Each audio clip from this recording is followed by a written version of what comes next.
சரி. அண்ணா நீங்கள் உங்கள்கிட்ட நாங்கள் அனுபவத்தில் நீங்கள் உங்களோட தான் பழகிருக்கோம் கராங்க. ஆனால் உங்களை அறிஞ்சால் அந்த காணிக்கு இப்படி விற்க போகிறோன்னு சொல்லி நாங்கள் வந்தனாங்க. விற்க நீங்கள் அவர்கிட்ட போய் சொன்னீங்க, இவ்வளோ தம்பி பாய் அவர்கிட்ட ஃபோன் நம்பர் இருக்குது, நான் தாரேன், நீங்கள் அடித்து கதைச்சு கொள்ளுங்கன்னு சொன்னீங்க.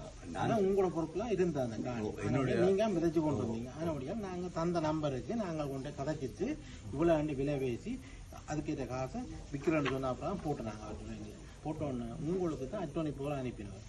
அந்த அட்டோனி பவர் வந்தோடனே அட்டோனிக் பவர் வந்தது உண்மை வந்து, ஆனால் என்னுடைய பேருக்கு அட்டோனிக் பவர் அது பொறிக்கப்படையில் உண்டு. அட்ரஸ் தான் உங்களோட அட்ரஸில் வந்து கொடுக்கறதுக்கு என்னுடைய தான் அந்த காணி இருந்தது. நான் அதை அவர் விற்க போறேன்னு காய்ச்சி உங்களோட பேசி முடிச்சு கொண்டேன்.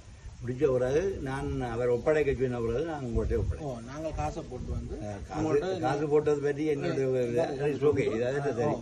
காசு போட்டது பற்றி அவர் எனக்கு உங்கள்கிட்ட கொடுக்க சொன்னா கொடுத்து எங்களுக்கு தந்துட்டீங்க. ஆனால் உங்களோட பேர் ஏற்றினாரு நாங்கள் விலத்திட்டோம். ஆனால் நீங்கள் தந்தோடனே நாங்கள் வெளியே அவர் 6 மாதத்தில் வந்து எழுதி தரேன்னு சொன்னவர். ஆனால் அப்படியால் நாங்கள் இப்போ அவருக்கு சட்ட ரீதியாக நாங்கள் டென்மார்க்கு போய் நாங்கள் அலுவல் பார்க்க போகிறோம். ஏன்னா எங்களோட காசு அவருக்கு ஒரு பூ விதைக்கிறதுக்கு நாங்கள் இவ்வளோதான் போகுது. அந்த ரேட்டு நாங்கள் காய்ச்சி அவர்கிட்ட அங்கே இருக்கிற நீதவானோட நாங்கள் கதைச்சி ஏதோ செய்துகளும் அங்கே போட்டு உங்களுக்கு தெரிந்து நாங்கள் ரிலீஸ் ஆகிட்டு இருந்தது. உங்களோட வீட்டு அட்ரஸுக்கு வந்த கருதத்தை நான் உங்கள்கிட்ட தருவணுமான்னு கேட்கத்தான் வந்தேன். இல்லை அதனுடைய நாங்கள் அவர்கிட்டயே கொடுத்துருக்கோம். நாங்கள் கொண்டு போகிறோம், அதை ஒப்படைக்கிறோம். ஓகே சந்தோஷம்.